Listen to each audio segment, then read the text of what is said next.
Give a damn about a hater when I feel like it. Not today, not today, not today, not tomorrow. Get out my way, please, I'm tryna get paid. Not today, not today, not today, not tomorrow. Get out my way, please, I'm tryna get paid. I've been broke for 27 years, I ain't going for 28. Been seeing you niggas flexing and finesse. Hi sir, good day. I'm Belonio Arian Chloe Marie from BSN1F. Nice to meet you sir, thank you. Hello, good afternoon everyone. I am Elaine Samantha B. Amparado. Hello everyone, I am Hazelot Buenavista from BSN1F. Hello everyone, my name is Lance Carlo Marie Aidan Marie.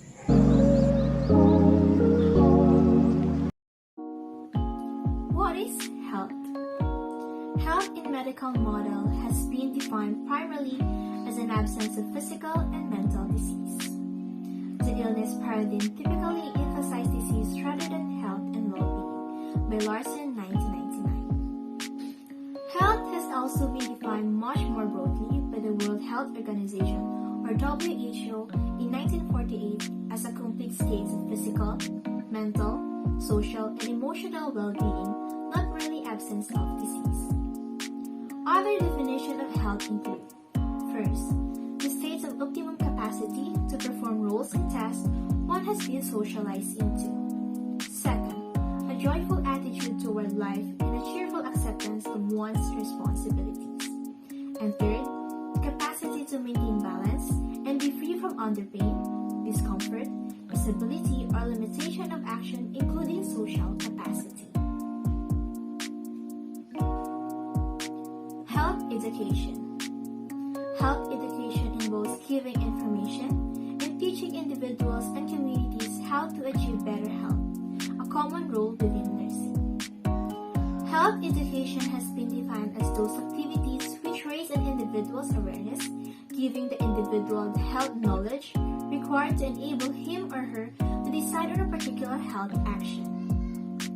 Also, Whitehead 2004 defined health education as activities that seek to inform the individual personal level of risk associated with their lifestyle behavior. Health education seeks to motivate individuals to accept a process of behavioral change through directly influencing their values, beliefs, and attitude system. The main assumption underlying the essence of health education is an assertion that health of individuals, and consequently of communities they belong to, is specifically conditioned by the behavior and their subject variability, which can be pro-healthily shaped by educational impact. In order to have healthy society, organizations should focus on health education. This is because it gives citizens the idea of what it's like to be healthy.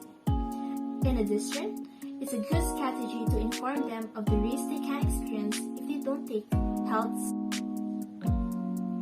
Importance and purposes of health education in nursing. First, enhance knowledge awareness. Health education is based on scientific findings and current knowledge. Therefore, a health educator should have recent scientific knowledge to provide health education. To enhance our knowledge and awareness about certain diseases, health workers will also educate patients about the cause of illness and teach preventive skills. Health extension workers are primarily responsible in working with the families and community at the grassroots level to promote health and preventive disease through provision of health education. For example, a knowledge about methods of prevention of HIV. Giving people information problem solving and decision-making skills to make decisions but leaving the actual choice to the people. For example, family planning method.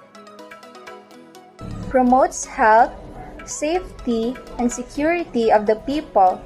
The health educator has to adjust his talk and action to suit the group for whom he has to give health education. Example, when the health educator has to deal with illiterates and poor people, he has to get down to their level of conversation and human relationships so as to reduce any social distance. Number 3. Develop and improve community resources. Community participation or involvement encompasses the process by which individuals and families assume responsibility for the community and develop the capacity to contribute to their health and the community's development. It is a means by which the emphasis is on strengthening the capacity of communities to determine their own needs and take appropriate action. Healthy education is the duty of everyone engaged in health and community development activities. Health education should provide an opportunity for the clients to go through the stages of identification of problems, planning, implementation, and evaluation.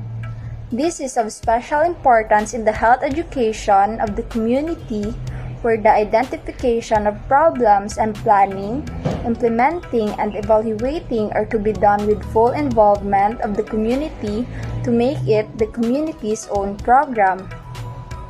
The health of the community will improve only if the people themselves become involved in planning, implementing, and having a say about their own health and healthcare. Successful community participation is not as simple as people may think.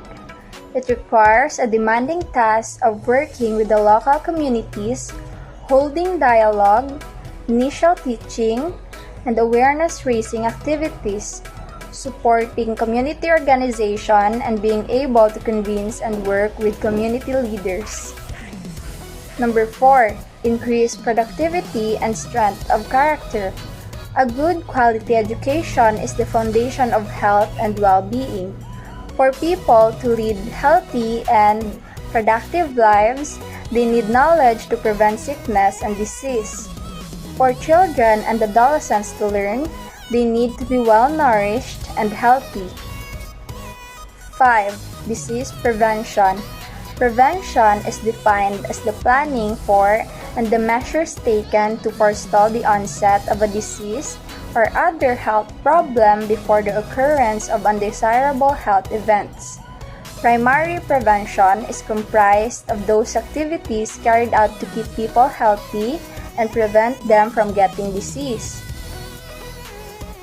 Examples of important behaviors for primary action includes using rubber gloves when there is a potential for the spread of disease, immunizing against specific diseases, exercise, and brushing teeth. Secondary prevention includes preventive measures that lead to an early diagnosis and prompt treatment of a problem before it becomes serious. It is important to ensure that the community can recognize early signs of disease and go for treatment before the disease becomes serious. Example: health problems like tuberculosis can be cured if the disease is detected at an early stage. The actions people take before consulting a health worker, including recognition of symptoms, taking home remedies or self-medication, and consulting family. Tertiary prevention seeks to limit disability or complication arising from an irreversible condition. Even at this stage, actions and behaviors of the patient are essential. An irreversible condition. Even at this stage, actions and behaviors of the patient are essential.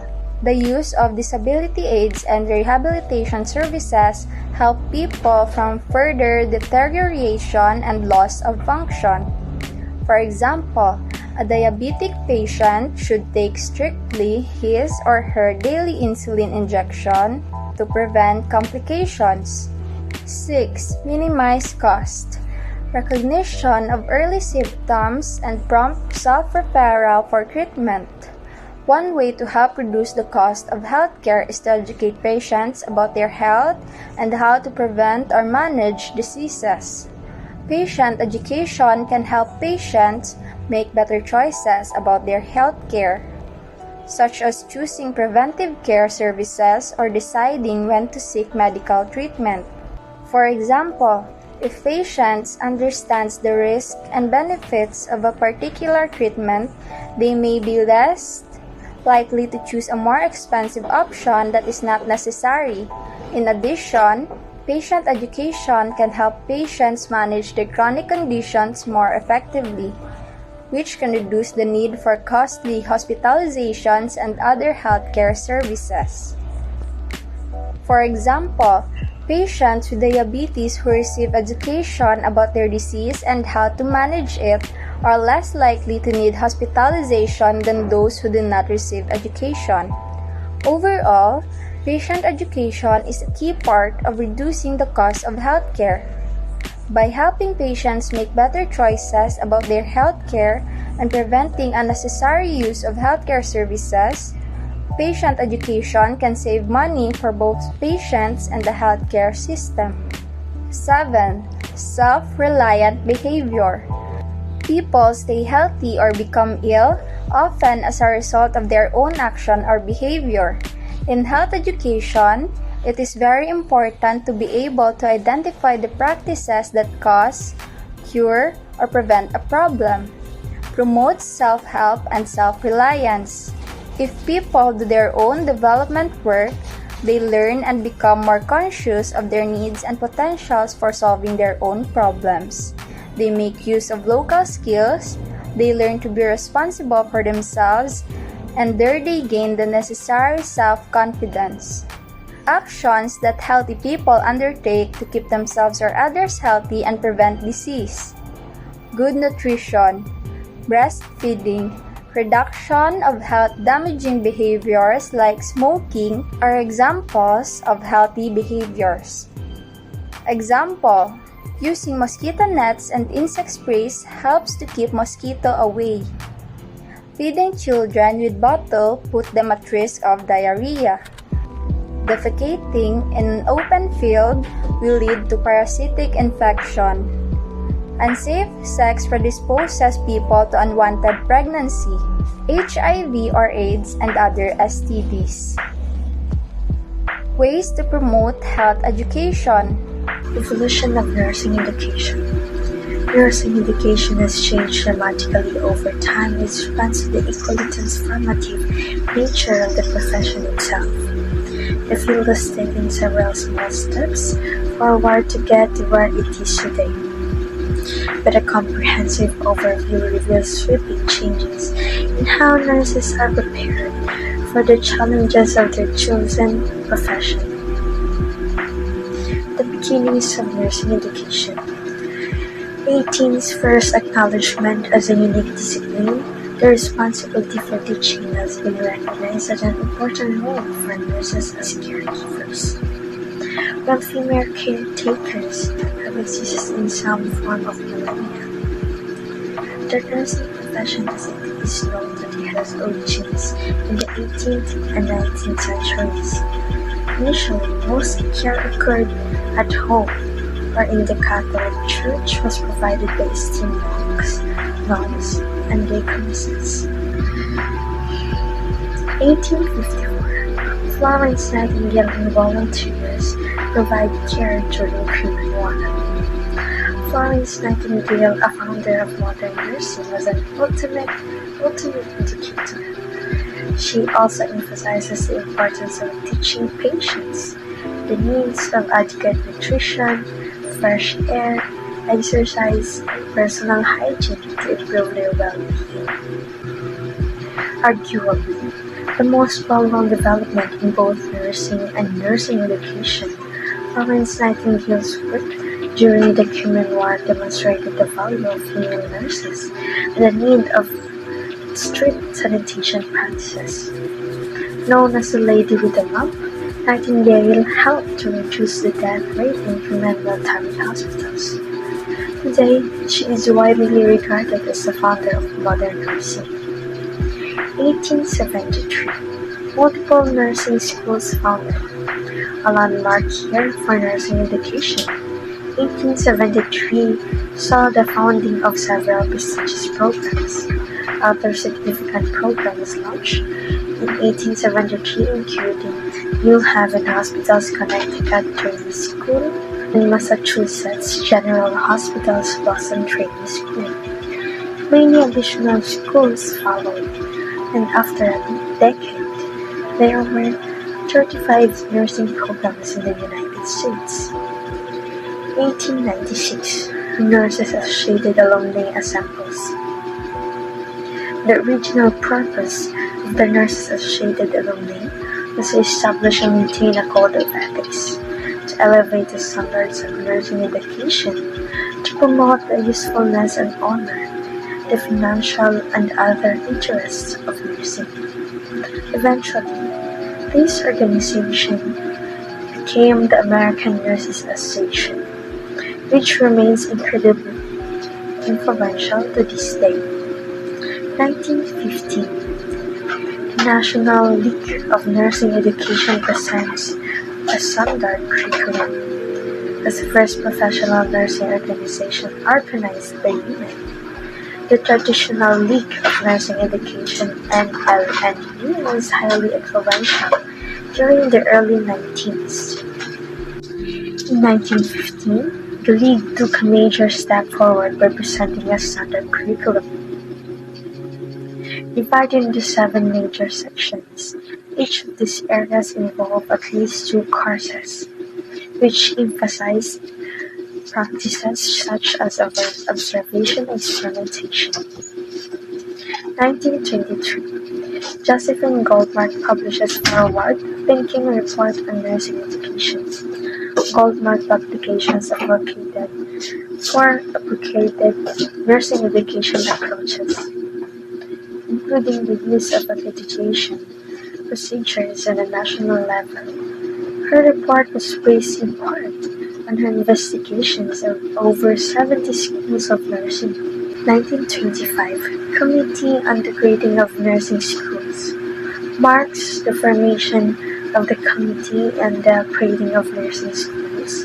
This group provided a variety of nursing programs and personalized feedback between 1926 and 1934. This helped to pave the way for later accreditation programs. 1943, the Bolton Act authorizes that nurse course (CNC) as part of the Bolton Act. The American Hospital Association claims that the CNC prevented the collapse of civilian nursing during World War II. As such, the ANA and many other organizations have called on Congress to officially recognize CNC participants as veterans. The development of nursing education and professions. During the 20th century, nurses began to take on a greater range of clinical responsibilities. This increase in autonomy called for more extensive training and often stringent requirements for licensure. In 1947, NLNE sets a goal of bringing nursing to higher education. At this time, the NLNE expressed a clear interest in associate degree nursing education, as evidenced by multiple discussions with community colleges. By 1947, NLNE's board had adopted a goal of moving nursing school to the higher education system. Soon after, a series of pilots revealed the value of 2- and 3-year programs leading to an associate or baccalaureate degrees. In 2008, consensus model for APR and regulation, licensure, accreditation, certification, and education. Nursing education developments in the 1980s, 90s, and early 2000s largely focused on the creation of new graduate programs targeted at advanced practice nursing and nursing practitioners. This effort was formalized with a consensus model for APR and regulations. In 2015, OSHA issues guidelines to improve nurse safety. From overexertion to workplace violence, a variety of concerns have long placed nurses at risk. In an effort to address these problems, the Occupational Safety and Health Administration, or OSHA, issued a safety memo intended to guide health inspections. American Nurses Association Debbie Dawson-Hutmaker said she hoped that the memo would encourage hospitals to take seriously setting a comprehensive program for mobility and safety. Between 1999 to 2020, nurses ranked the most ethical professionals. Between 1999 to 2020, an annual Gallup survey of the most trusted professions has placed nursing at the top. The only exception is a 2001 survey in which firefighters took first place. Between 2019 to 2020, 89% of the respondents claimed that they regarded nurses' ethical standards as high or very high. Nurses managed to find favor with respondents of all ages, genders, and races. In 2020 and beyond, COVID transformed nursing as we know it. With the onset of COVID came increased pressure for hardworking nurses. They dealt with long hours, protective equipment shortages, and the stress of healthcare system in turmoil. They rose to the occasion, however, adapting to constant changes in professional policies while continuing to provide compassionate care. Roles of nurse educators. Nurse educators inspire, teach, and mentor the next generation of nurses, leading the way to the future of patient care. Without them, graduating nurses would be ill-equipped to face the ever-changing demands of today's dynamic healthcare. The best nurse educators take time to invest in their students and teams at a personal level. They prepare aspiring nurses for the transition to the real world, and their efforts don't stop at graduation. Many nurse educators continue mentoring and advising nurses throughout their careers. What is nurse educator? Instead of dedicating their career exclusively to patient care, a nurse educator is passionate about teaching and advocating for nurses. They instruct aspiring nurses and offer guidance, which may include training in both practical and educational settings. Nurse educators hold an advanced degree, either a master's or doctoral. They are often employed by universities, but are also found in hospital or clinical settings where they keep nurses up to date on the latest needs in health and patient care. The World Health Organization, or WHO, outlines 8 core competencies for nurse educators, which are in summary: theories and principles of adult learning, curriculum design and implementation, nursing practice, research and evidence, communication, collaboration and partnership, ethical, legal principles, and professionalism, monitoring and evaluation management, leadership, and advocacy. Duties of a nurse educator. Nurse educators are RNs whose education includes advanced clinical training in a healthcare specialty. They serve in numerous roles, from part-time clinical faculty to deans of nursing colleges. Responsibilities may include the following. Number 1. Developing course curriculum. Number 2. Developing courses or programs of study. Number 3. Providing instruction through lectures. Number 4. Evaluating student learning and progress. Number 5. Overseeing clinical and lab work. Number 6. Supervising student internships and research. Number 7. Recording student outcomes. The most successful nurse educator possess excellent communication skills. They must be able to clearly convey their teaching goals and expectations to their students. Time management is also essential. Nurse educators should be able to split their time and attention efficiently between the students they teach and the faculty and/or healthcare professionals they work with on regular basis. Socioeconomic and political trends. Many social, economic, and political trends nationwide that affect the public's health have focused attention on the role of the nurse as a teacher. culture, and the importance of client, staff, and student education. Socioeconomic is a social science that studies how economic activity affects and is shaped by social processes. In general, it analyzes how modern societies progress, stagnate, or regress because of their local or regional economy, or the global economy. With the continuous growth and use of technology, there is no wonder that it would be someday a vital part of the medical field.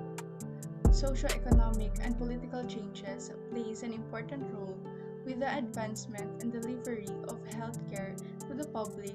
With the emergence of critical health threats, pushed the boundaries of different healthcare organizations to ease the distribution of healthcare.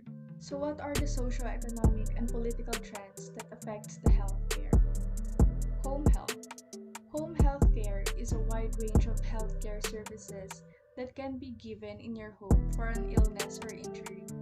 Home healthcare is usually less expensive, more convenient, and just as effective as care you get in the hospital or skilled nursing facility. Allows patient to be in the comfort of his or her own home.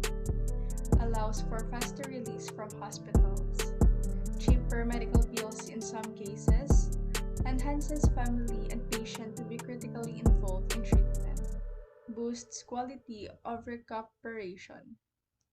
Telemedicine or virtual care is a practice of caring for patients remotely when the provider and patient are not physically present with each other. Access of video, audio, tech devices, and internet to provide care in different locations. Accessible in short or long distances. Helps emergency services to perform pre-hospital medical care. Acquire medical services at the comfort of your home. Wellness and prevention. An activity that promotes protection, prevention, and maintenance of health and well-being. Vaccines, exercise, stress management, nutrition and diet, personal life and intervention, examination and wellness checkups. Holistic medicine. Treatment of the whole body, mind, and spirit without the use of medicinal intervention. Promotes physical, mental, social, intellectual, and spiritual being. Acupuncture, massage, art therapy, music therapy, and other commonly practiced holistic medicine. Consumerism. The protection or promotion of the interests of consumers, transparency, decision-making about individuals' health and health benefits, involvement in health-related materials and services. Personalization is the creation of a truly holistic view of consumers and tailor them to their unique needs and preferences.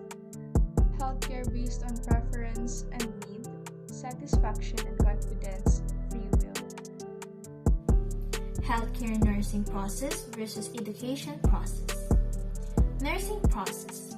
This emphasizes the needs to manage and maximize health by preventing risk factors and by encouraging healthy behaviors. The nursing process as we know today is based upon the deliberative nursing process tree developed by Ida Jean Orlando Pelletier. Ms. Orlando Pelletier version of the nursing process include 5 steps: assessment, diagnosis, planning, implementation, and evaluation. Education process. A systematic, sequential, logical, scientifically based planned course of action consisting of teaching and learning, based by Basable 2007. It is a cycle that involves the teachers and the learners. Educational process is a structured system of organizational, didactic measure aimed at performing requirements of a definite educational level according to the state standard of higher education. Educational process is based on the principle of science, humanism, democracy, lifelong, and degree education.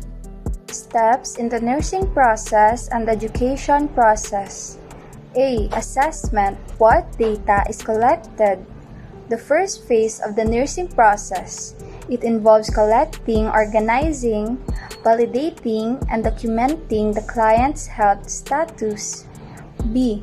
Diagnosis. What is the problem? The second step of the nursing process is the nursing diagnosis. The nurse will analyze all the gathered information and diagnose the client's condition and needs. Diagnosing involves analyzing data, identifying health problems, risks, and strengths, and formulating diagnostic statements about the patient's potential or actual health problem. A. Provide health education to individuals, families, and communities. Health education improves physical, mental, emotional, and social health by expanding people's knowledge and changing their attitudes toward taking care of their well-being. This empowers people and enables communities to live better lifestyles. Health and well-being are built on a foundation of high-quality education. People need to know how to prevent illness and disease if they want to live long, healthy lives. Children and adolescents must be fed properly and in good health in order to learn. Therefore, every third week of October is designated as Health Education Week in order to raise public awareness of important public health concerns and to encourage a better understanding of the importance of health education. Numerous components of community wellness are influenced, including the knowledge and prevention of chronic diseases, maternity and infant health, tobacco and drug addiction, injury and violence prevention, mental and behavioral health, nutrition, exercise, and the reduction of obesity. And I would like to continue about the legal basis of health education in the nursing curriculum. As for continuation in letter B, we have teach and guide and supervise students in nursing education. For more explanation about this, is earning readiness refers to how likely a person is to seek out knowledge or informations and participate in behavior change. Education interventions work best if they match a person's states of readiness. Health teaching should be directed toward raising awareness of the need for behavior change before any other learning takes place. Many factors that possible to influence a patient's readiness to learn. Anything that affects physical or psychological comfort, such as pain, fatigue, anxiety, or fear, can affect a person's ability and motivation to learn as they're being curious about their situation. Well, these questions could help you to know and collecting more information about the patients. For example, is what are you most interested in learning about? What are you most concerned about? And what are your goals or for learning how to take care of yourself? It is necessary to understand more about what makes your patient motivates to change his behavior and how would them able to handle it. As a nurse, you must have a patience with teaching situations because it has more bigger possibilities for you to be more successful as teaching with patients. Number 3. Teachers' factors. A. Teachers' qualification and values. A student or group of students may suffer serious setbacks as a result of the teacher's inexperience and lack of moral character. By causing noticeable learning gaps, they could make the task of the next instructor more difficult. B. Knowledge, skills, and values of the teacher. Students lag behind when teachers are unskilled. Additionally, earlier studies have demonstrated that a lack of practical materials, such as flip charts and textbooks, can lead to these low levels of accomplishment. C. Inadequate professional preparation. If the teachers do not prepare teaching plans, they will not be clear about the objectives, activities, and materials required for teaching. D. Lack of certification. If the teacher is not certified, the board may suspend or revoke a teacher's certificate of registration for any of the reasons listed in Section 23 of Republic Act No. 7836, including conduct that is immoral, unprofessional, or dishonorable. E. Encroachment of other discipline. The significance of classroom discipline and management has been appreciated both from a social practice perspective and an effective teaching stand. Socially, teachers' discipline strategies have been suggested to be a potent force to promote students' sense of responsibility in the classroom and to produce more responsible citizens at a grand vision. Effective teaching research also shows that a sufficient degree of classroom discipline is needed to create an atmosphere conducive to student learning. As students' misbehavior distracts the process of learning and teaching and ruins the effectiveness of even the most carefully planned lessons. Determinants of learning. Learning process of acquiring or modifying existing knowledge, behaviors, skills, values, or preferences. Learning needs what the learner needs and what's to learn. Readiness to learn, when the learner is receptive to learning. Learning styles, how the learner assessment of learning needs. Learning needs are defined as gaps in knowledge that exist between a desired level of performance and the actual level of performance. In other words, a learning need is the gap between what someone knows and what someone needs or wants to know. Such gaps may arise because of a lack of knowledge, attitude, or skill. Identify the learner. Who is the audience? If the audience is one individual, is there a single need on? Do many needs have to be fulfilled? Is there more than one learner? If so, are their needs congruent or diverse? The development of formal and informal education programs for patients and their families, nursing staff, or students must be based on accurate identification of a learner. Example, an educator may believe that all parents of children with asthma need a formal class on potential hazards in the home. The perception may be based on the educator's interaction with a few patients and may not be true of all families. Choose the right setting.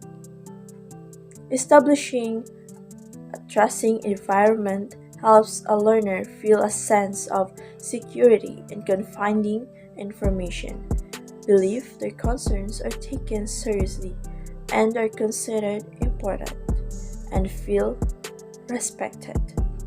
Ensuring privacy and confidentiality is recognized as essential to establishing a trusting relationship. Collect data about the learner.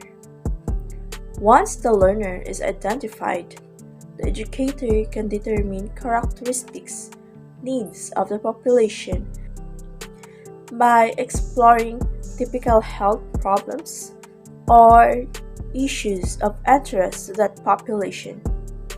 Example, PIP collected data about a targeted patient population at one malaria treatment facility and found that education programs did not provide adequate support for the growing number of participants who were older and more chronically ill. Rotten Aurora. Number 5. Involve members of the healthcare team. Other health professionals likely have insight into patient or family needs or educational needs of the nursing staff or students as a result of their frequent contacts with both consumers and caregivers. Nurses are not the sole teachers of these individuals. They must remember to collaborate with other members of the healthcare team for a richer assessment of learning needs. Number 6, prioritize needs. List of identified needs can become endless and seemingly impossible to accomplish. Maslow's 1970 hierarchy of human needs can help the educator prioritize so that the learner's basic needs are attended to first and foremost before higher needs are addressed. For example, learning about a low-sodium diet cannot occur if a patient faces problems with the basic psychological needs such as pain and discomfort. These latter needs must be addressed before any and other high-order learning can occur. Number 7. Determine the availability of resources. The educator may identify a need, but it may be useless to proceed with interventions if the proper educational resources are not available, are unrealistic to obtain, or do not match the learner's needs. For example, a patient who has asthma needs to learn how to use an inhaler and peak flow meter. The nurse educator may determine that this patient learns best if the nurse first gives a demonstration of the use of an inhaler and peak flow meter, and it allows the patient the opportunity to perform a return demonstration.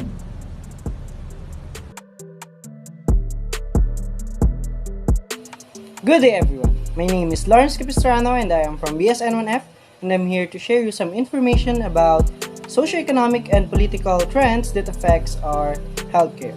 Number 1 is home health. Home healthcare is a wide range of healthcare services that can be given in your home for a treatment of illness or an injury. Home healthcare is usually less expensive, more convenient, and just as effective as you can get in a hospital or a skilled nursing facility. So what are the benefits of it? Number 1, it allows the patient to be in the comfort of his or her own home.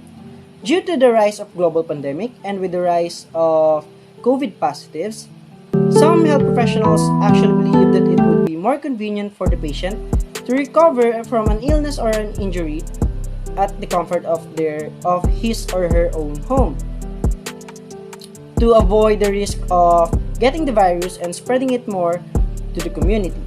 Number 2 is that it allows for faster release from hospitals. Due to this, some patients can now have the time to spend some time with their family and friends. Number 3 is cheaper medical bills in some cases. It actually provides a cheaper medical bills due to the services that were cut off in the hospitals or a nursing facility. So a patient can actually have the same effective care from a hospital or a nursing facility, but with a cheaper medical bills and services.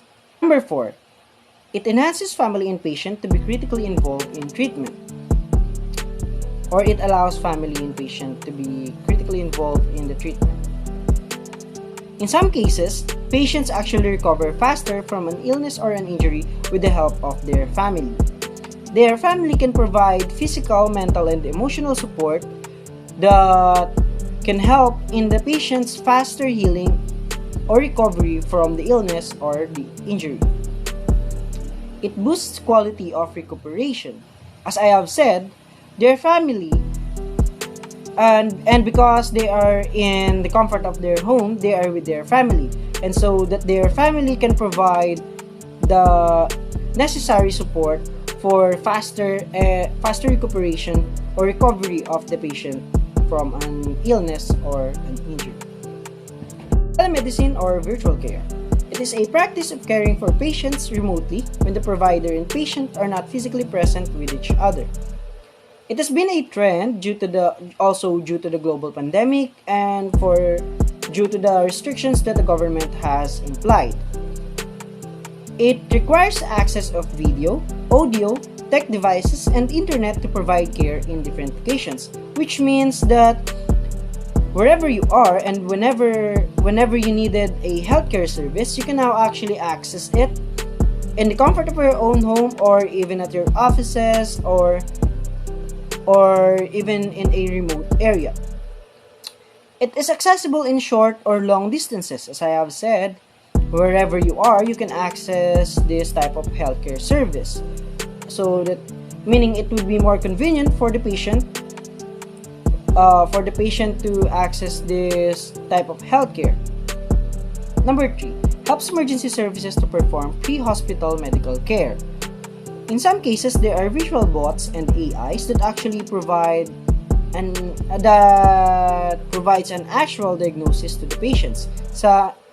So they would fill up check boxes and necessary informations that would give the AI or the bot an actual understanding to what would the patient was suffering from.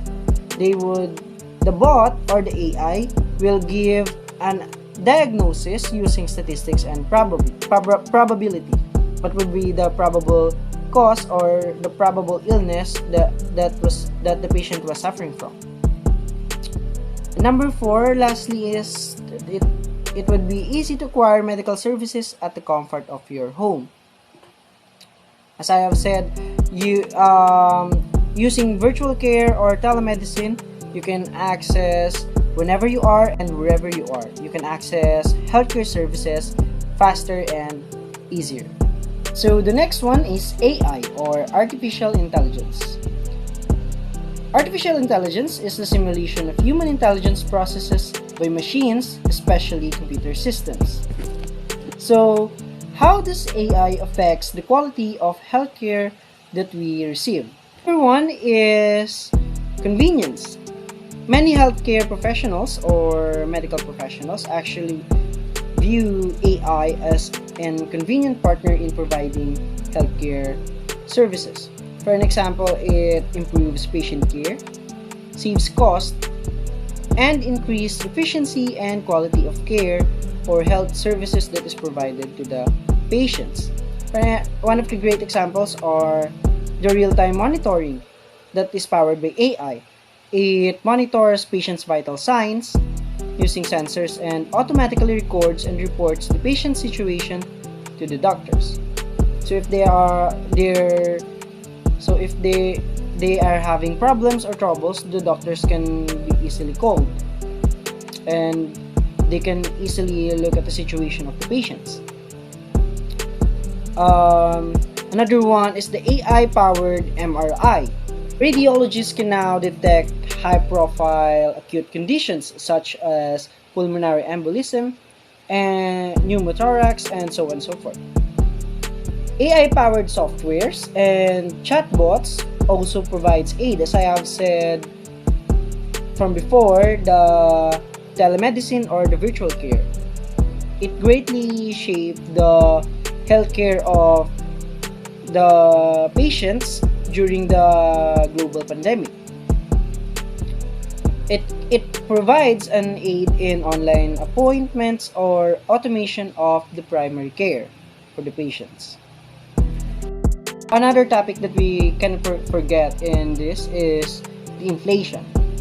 Inflation is the rate of increase of prices over a given period of time, or it is a broad measure of overall prices or increase in the cost of living in a country. So how this inflation affects the healthcare that we can get? With the relatively high rate of inflation, the potential increase in medical services or medical care would significantly increase. With the increase of costs in quality medical care, some people or some patients might actually ignore the services, these quality services for them, because if they are more importantly, if they are struggling financially, it may affect the services that they get, the quality of healthcare that they get, or worse, the quality of health that they can have. Inflation actually pressures and affects health systems in which provides medical services to those who are unfortunate. It can also affect ongoing projects that would someday in the near future can provide a better medical services to the masses or to the patients. it can greatly affect the supplies of the significant or relevant medical supplies that the patients are needing. For an example, the prescription drugs. If the prices increase in prescription drugs, most probably other patients would not buy it, or they would not take their prescripted drugs. And another example is the vaccines that were used in the previous global pandemic, or the COVID pandemic. Also, the facilities. For an instance, the hospitals in which the patients are brought in. The conditions may worsen, or the conditions of the hospital or the tools that are used in those facilities might be poor or in a bad condition. So these are the relevant topics or trends that greatly affects the healthcare service or medical services that we receive.